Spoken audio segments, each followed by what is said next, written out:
Magandang umaga po sa ating lahat. Para po sa ating Bible knowledge of the day, Proverbs 15 verse 18, the Bible says, "A wrathful man stirreth up strife, but he that is slow to anger appeaseth strife." Yan po ang pamagat natin.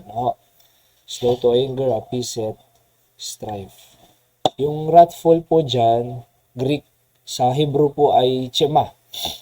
Anger, hot displeasure. Diba? Yung mainitin ang ulo, mainitin ang kanyang yung kanyang ulo, galit lagi, wrathful punong-puno ng wrath, ng anger.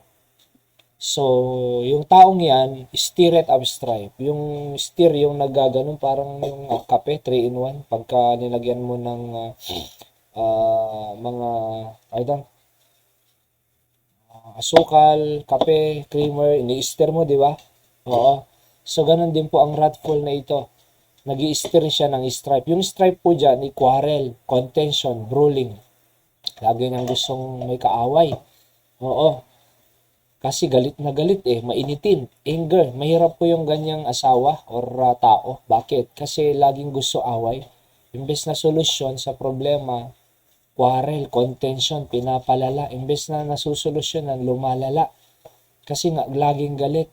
Kaya mahirap po ang isang taong laging galit sa tahanan. Oo. Yung meron ngang mag-asawa, normal na lang daw yung yung ganun. Away-away sila araw-araw. Kalain mo po yan. Laging galit. 'Di ba? So, imbes na solusyonan ng problema, nag-aaway. Hindi po maganda yun.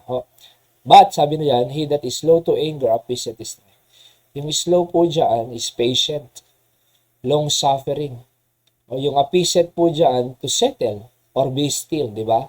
So, yung slow to anger as settle or be still, yung mga strife. Nakokontrol nila, nasisettle nila yung mga strife. Kumbaga, dahil nga imbes na mag-react, isip niya muna yung solusyon. Iniisip niya muna yung ikakabuti.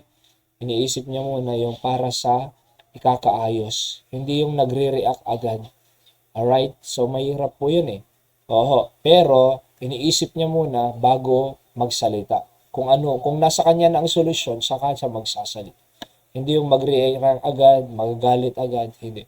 So, yung slow to anger, nag-a-appease, sinisettle niya yung strife. Maganda po kung ganyan tayong sa pamilya, sa asawa, at laging kaayusan ng gusto, hindi away, di ba? At be a part of the solution, not the problem, mga kapatid. So, pag may problema ng isang asawa, huwag nang gumawa ng additional na problem. So, kumbaga, solusyonan mo na. Two heads are better than one. Pag bumagsak isa, iaangat ng isa. Sa ating principles of the day, sabi ko dyan, number 1, a patient person is a peaceful person. Diba? Tahimik siya Panatag siya.